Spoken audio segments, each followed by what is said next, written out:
Hi. Kasungos, say hi to people. How are you? What's up? Good vibes. So, how are you doing today, wonderful creature of God? Thank you very much for clicking this video. Lots of love and respect to yourself for that gesture. Myself, I am Y311H, and together with my bunny friends here, my friends, we shall be reacting to videos. The type of videos that some people say might blow your mind, make you rethink reality, or even just make you laugh. And all these videos, my friend, we react to them with pure intentions of doing what? Of spreading love, peace, honesty, and forgiveness to the whole world. So kindly, if it's your first time here, subscribe, hit that like button, and stay glued to this video till the end, my friend, so we can spread the good vibes together. There is something else. You see, my friend, we normally read from some good vibes books here. Books of knowledge that help us in adding wisdom in our lives. And today, we shall also be doing that. Today, first, my friend, we shall be reading from this good vibes book of knowledge called the Quran. And as my friend was going through it, he came across some very interesting place here that he told me I should share with you, my friends. So listen to what it says. Say, if any men go astray, Allah most gracious extends the rope to them until when they see the warning of Allah being fulfilled, either in punishment or in the approach of the hour. They will at length realize who is worst in position and who weakest in forces. And Allah does advance in guidance those who seek guidance, and the things that endure, good deeds, are best in the sight of your Lord as rewards and best in respect of their eventual returns. That is from Mary 75 to 76. Now, good vibes, soul. We should also give thanks to our Creator now before we dive in. So, let's humble ourselves. Thank you, Father, for this moment. Thank you for this day. Thank you, dear Lord, for your child who have joined us today. All glory and honor belong unto you, Lord. Dear Lord Father, you know the reason as to why you have joined us here together. Help us as we react to these videos to spread love to the whole world, Father, and impact our lives also with that love. In Jesus' mighty name, we do pray, trusting and believing. Amen. Let's dive in, good vibes, soul. Much love. Oh, the fact that this girl is like visibly scared retelling this story like makes me even more scared. I got so many chills. Okay, so right now I'm on New Orleans TikTok where they're talking about all the like haunted and like vampire stuff that's like happening to them. And I don't have like a lot of like stories like this, but I do have one of when I was an EMT, and me and my 50-year-old Christian woman partner, who she does not believe in this stuff at all. We were taking this patient that was on a 5150 that was being extended. And so we took her to like a longer stay home, which I've never seen like a home like this in LA before. But it was basically like this wood house in Atwater Village. And the moment you pull up, it just looks like this wooden Victorian situation, like something you would see in a movie. Like if you've ever seen that movie Monster House as a kid, like that's what it looked like. And the vibes were just like not right as soon as you got out. But I was like, you know, whatever. We get out and this poor woman, she was just not doing well. She was, I don't think I'm allowed to tell you what was wrong with her. Anyways, we get out and she was like, please don't leave me here. Like I can see things, and like she's like sobbing to me. She's like, please don't leave me here. But like, I have to, you know, like as much as I don't want to leave you here because it is fucking haunted, you can tell. What am I supposed to do? I'd be kidnapping you. Anyways, we get inside. We can barely get her freaking gurney in there.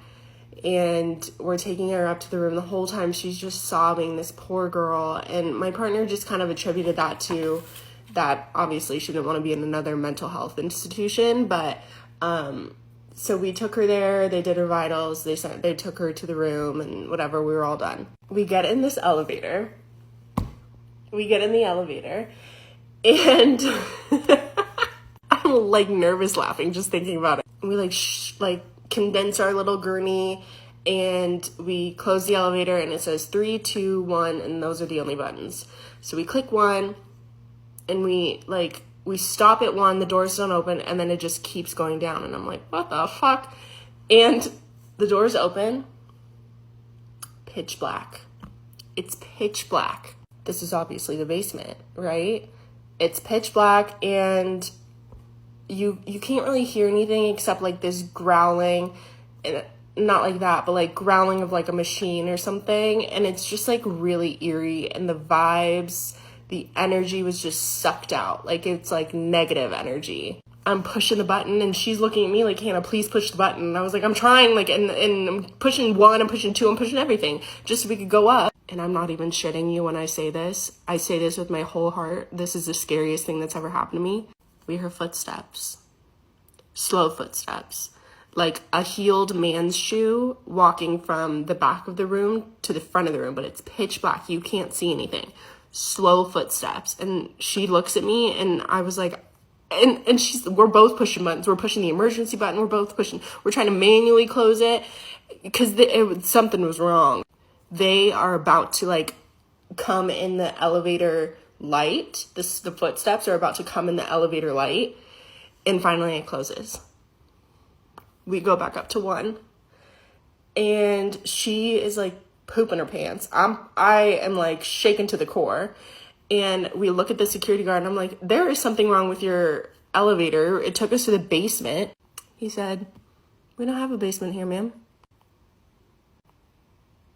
We get back in the ambulance. We just had to sit there. We couldn't even clean the gurney for a minute. Like we had to sit there. And she said, what the fuck? This poor woman, she doesn't cuss. She's a good Christian woman. And we just never talked about it. Even talking about it is giving me like goosebumps because He has some very concerning news that I think everybody on TikTok needs to hear right now. Yesterday, the FDIC came out that 63 banks were on the brink of collapse. Now I want to share with you what I've done to prepare in the event that something like that does happen, because the FDIC is also saying that that's $500 billion worth of money that could potentially disappear, and there could be something called a bank, not bailout, right? So not bail out, but something called a bail-in, meaning that if the FDIC has to kick in and cover everybody's deposits, they won't have enough money to actually cover all the money that gets lost, and banks will have to take the depositors' money in order to make sure that the banking system does not collapse. So this is a really important thing. First, make sure that you at least buy yourself either a little bit of Bitcoin, you buy yourself a little bit of gold, you just get yourself divested from the currency. That's it, just a little bit. All you gotta do is just grab a little bit of divestment. Number 2, open up a multi-currency account, right? That's the second thing you need to do, is open up a multi-currency account and then just be able to have access to both a USD version account. So think about it like a checking and a savings. Your checking account will have the US dollar, but your savings account could have another type of currency in it. So if you need to move money out of USD and into a, let's say, Singaporean dollar, or into a yuan, or into anything, you can at least move it quickly, right? So number 2 is open up a multi-currency account. You can do this with banks like, for example, Mercury, TransferWise, Revolut. These are really good banks that you can do this with. They don't work with the big top banking institutions, but they work with external banks as well from other countries. So I would say definitely make sure multi-currency account. Number 3, strip equity. Strip equity from properties, strip equity from businesses, strip equity from personal loans, whatever you have to strip equity.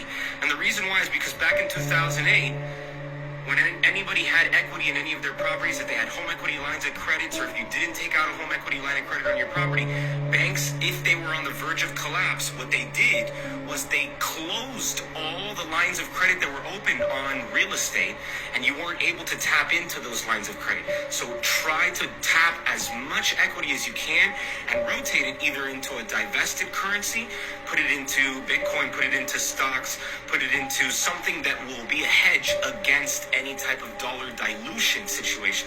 Now remember, this is the next thing that I want to mention, is that if in the event they are priming us that banks could collapse because of $500 billion worth of this disaster that could take place, then I think the big thing you'd want to do, of course, is, well, I mean, I think without saying it is, number one, you want to make sure you have a second passport, right? You want to make sure you have another passport in the event that you need to leave, because things start happening that are out of your control, like bank runs start taking place, like food runs or supply runs start taking place.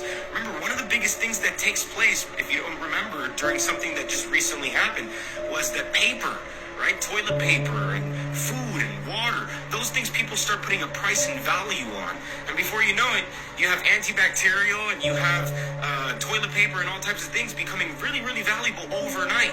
See, people flock, they run to things, whatever it is, and they create value out of these things if money is not trusted anymore. And this is why you need to make sure that you're prepared in the event that that takes place, in the event that that happens. I've been saying this for years. Most of you guys have been following me for a long time. All you got to do right now is go online, pull up FDIC, look at news, and you'll see that they give you a detailed analysis on the 63 top banks that right now are potentially going to collapse. Do you want to go through a bank run? Do you want to go through a situation where you can't get access to your money because they're doing a bail-in? No, you don't want to go through any of this. You don't want to leave yourself without any funds, right? I'm also in a beautiful little island town, fishing town called Bajo. Amazing. We're going to go look at some boats actually to buy. And because if you look at the end, I will go and live on one of these boats if I have to, dude. I will live on one of these boats and I will get myself out of the society if I need to. I know it sounds crazy and radical to you, but nothing's so radical anymore. I don't know about that. I don't know if you guys realize that. So please make sure that you just, number one, divest a little bit of your money into So I'm pretty sure we all get the gist, right? We all know one day that day is going to come. We all know this. It's been planned. It's been said. That day is going to happen.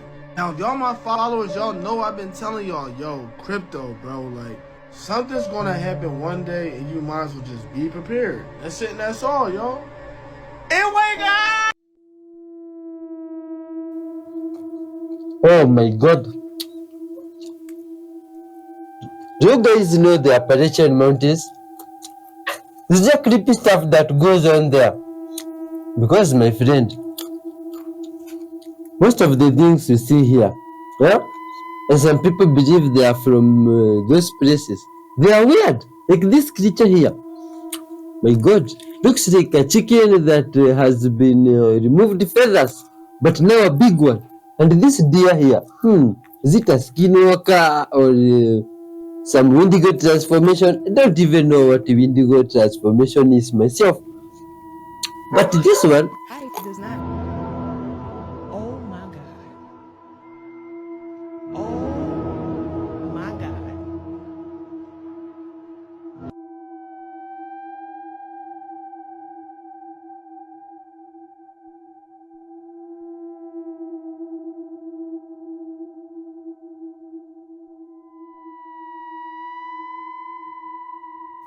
look at. Aye, is this a real person? What's up with their mouth? Oh my god. Been in your past life? Were you? What? You were? You were human? Oh my gosh!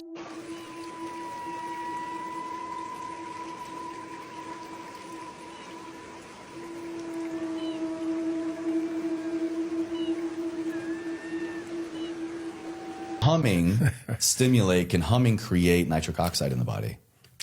It absolutely can. What they discovered is that humming increases that NO production by 15-fold. Not 15%. 15 times. I don't believe this. When I come to Stockholm, I want you to demonstrate that in front of me. And they did. They have devices that measure nitric oxide production in your nasal cavity, all kinds of sophisticated instrumentation. Did it with no humming. They did it with a little bit of humming. They did it with lots of humming. And sure enough, the more you hummed, the more nitric oxide you produce. And it went up to 20 times. Define humming. Does it need to be in a certain tone for a certain duration? You know, closing your mouth. Okay, I'm going to do it sort of on the air. And so when you make that humming sound, you are exhaling through your nose, right? But you're creating tremendous vibrations. It's the vibration that stimulates these special mucosal cells to make more nitric oxide. And the precise enzymatic mechanism, which I will not describe here, was worked out, and they published it. And it happens not only in humans, but it also happens, where did it happen? In cows that moo. They were able to measure the nitric oxide. Excuse me. So cows aren't mooing, they're humming. The mouth shut. And so I didn't know this. Noise is a part of it's coming out of the nose, the snout, is that what you call it? And part of it is coming out of the mouth. It's both. But it's the tremendous vibration in the face. Wow. Causes this increase in nitric oxide. I've also heard humming being used and recommended for people to introduce a calmer state. I've heard that humming can stimulate the vagus nerve, which helps kind of activate more parasympathetic nervous system. So for high stress, high anxiety, panic attack. I'm not too familiar with that, but yes, that makes good sense. And I can't practice yoga because I cannot move my limbs in those sorts of positions. Oh, that's exactly why you winding should, up Dr. Maybe I should try it. But anyway, there are all kinds of things I've been doing in yoga for hundreds of years. Thousands. And never knew anything about nitric oxide or humming. My wife does yoga, and at the end of each yoga class, she's going, that's a form of humming. Anything, right, that increases the vibration in the nose. But take advantage of that. If you're going to make all those sounds and have people turn around and look at you, as soon as you finish making the sound, inhale through your nose. You just made a ton of nitric oxide. Don't waste it. Make your humming sound and then breathe in.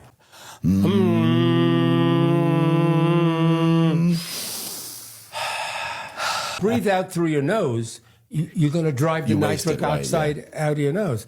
But there's none in your mouth, so breathe out through your mouth. So supplement, they could just hum inhale, mouth exhale. Exactly. And hope the police don't come to the front door. Allegedly, this building's harnessing atmospheric energy. What do y'all think? And it's accidentally going off. Keep watching. Check this one out right here. Come on, man. All right, I want y'all to watch how these columns and stuff spin, okay? So, allegedly, they say that these were flying machines. I don't know. I'm not saying they were, but this is all alleged. Keep watching. This one right here is another example. I'm not sure if this is real or not. I'm not claiming it is, fact checkers, but according to my sources, it's real. Watch this one. Now, why? They say they made these for earthquakes and whatnot to check the building after. I just don't, in my opinion, I'm not quite sure about that. What do y'all think? The following footage is from a man named Billy. He was working on the Navajo reservation when he felt like something was watching him. And as he pans around and notices in the background, there is something huge, something massive that seems to be watching him work. And as he pans to it, you can't really tell what it is. So people are assuming and stating that maybe it's Bigfoot, maybe it's a skinwalker. But we really have to question it, especially in the area, as we know tons of folklore comes out of the Navajo reservation, from skinwalkers to Bigfoot to the Thunderbird. So what is this? Is it a mythical being? Or maybe it is some sort of structure or pile of rocks. Take a look and tell me what you think.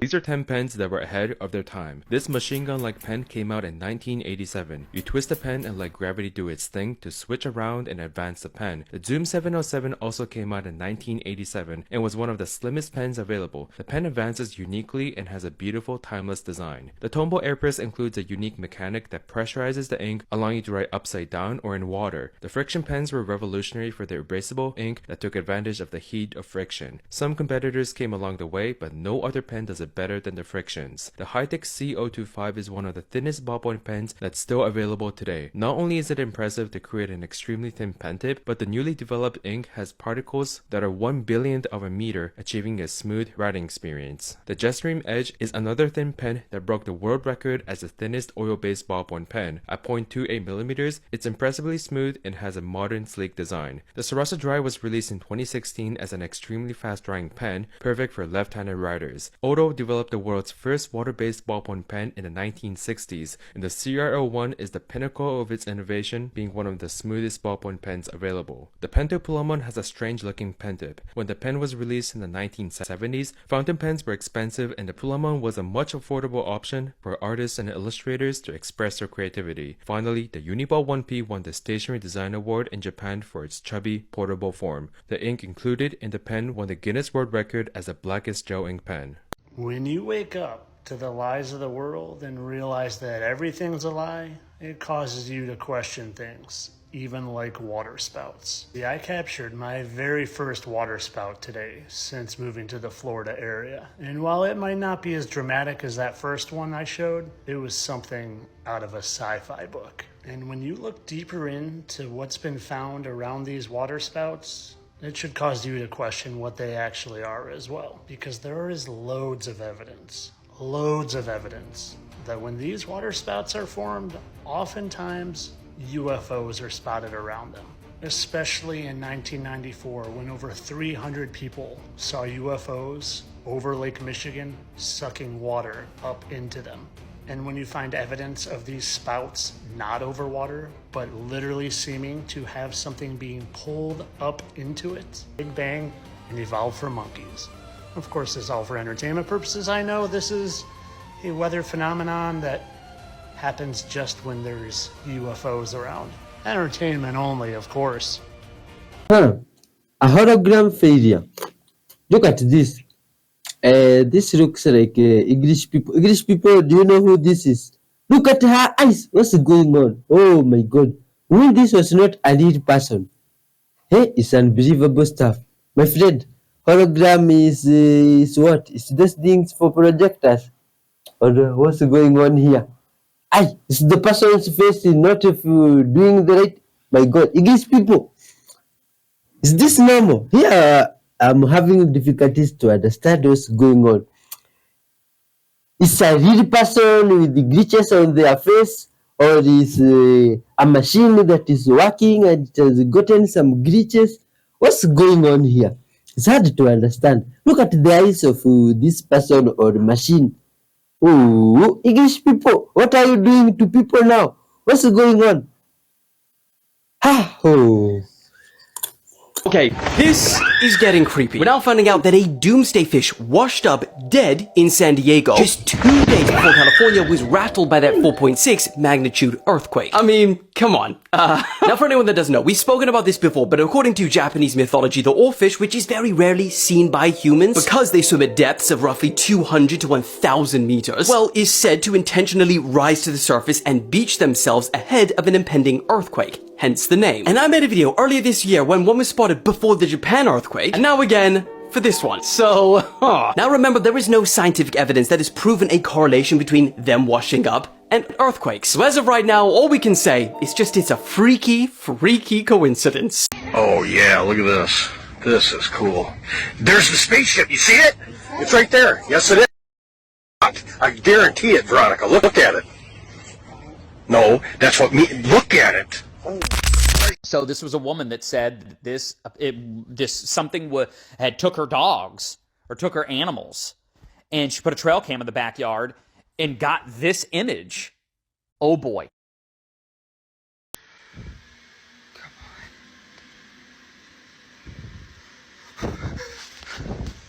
Hey, can you help me? Yeah, sure. Bro, that is not me. Do not go in there. What?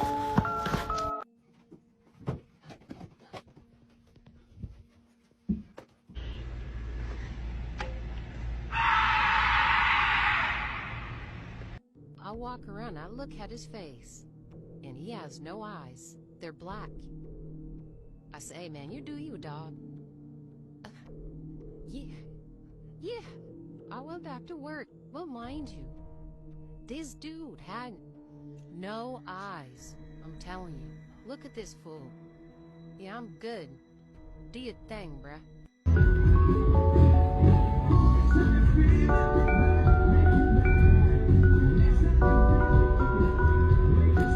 What? Hello? No. Why is that? No. Hello? What the hell? Bro, I don't care. Yo, that's not real. That's a fucking skinwalker. That's a fucking skinwalker. I'm putting my drink down. That's a fucking skinwalker. He was looking at me. Come on, focus up. Oh, shit. Come on, focus.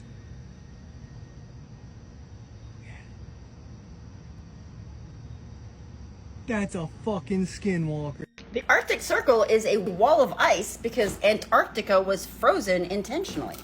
So I have metals in my freezer because they release electricity and energy when frozen. That's why we froze Antarctica. Deepest hole anyone has ever dug is 0.2% of the way to the Earth's center. But then how do we know that the Earth has a solid core and that it's spinning at a different rate than we are on the surface? People used to think that the Earth was this big liquid mess inside. But then in 1929, a big earthquake hit New Zealand and seismic waves rippled through the Earth's insides. But when a scientist named Inga Lehman looked at the data from around the world where those waves should be going, she noticed some of the waves were behaving weirdly. And the math of where they were going only made sense if the Earth had a solid core inside the larger liquid one that everybody knew about. Other scientists confirmed this theory with more precise recordings of those waves and better computational models and even monitoring waves from nuclear tests. They even found slight discrepancies in the data that seemed to show that the Earth's core was rotating at a different rate than we are at the surface. We now think that the Earth's core has a 70-year cycle of speeding up and slowing down, and we're in a slowing down one right now. I'm just amazed that we know that. If you like optimistic science and tech stories, follow for more.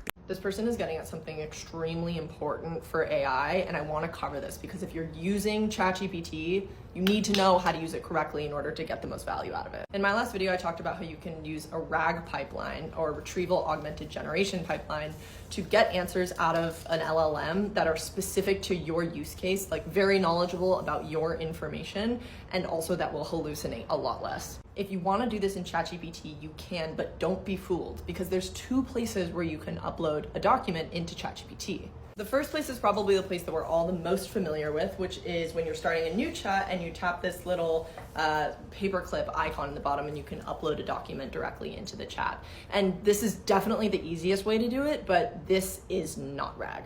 Here's how it works. So when you upload a document using that little paperclip feature, OpenAI is taking your document, parsing it out into little chunks, and then saving and loading as many chunks as it can fit into its context window and using that additional information to help generate a string of likely follow-on text, right? That's how LLMs work in general. However, context windows are a thing, meaning that you can't just upload some multi-terabyte file. ChatGPT can't access all of that. It can't store all of that in its brain, so it needs to just take as much as it can fit.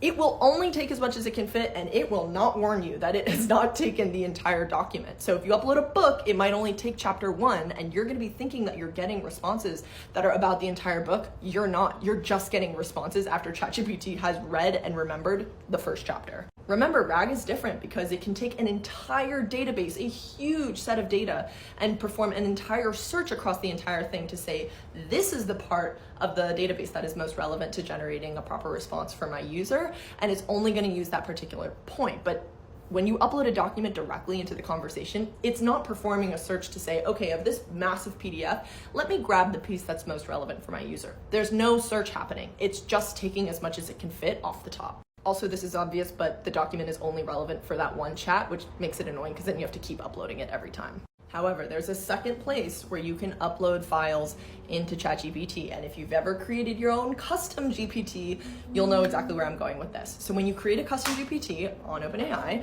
you will see this little button here under knowledge that says upload files. And yes, when you do this, RAG is being performed for you automatically.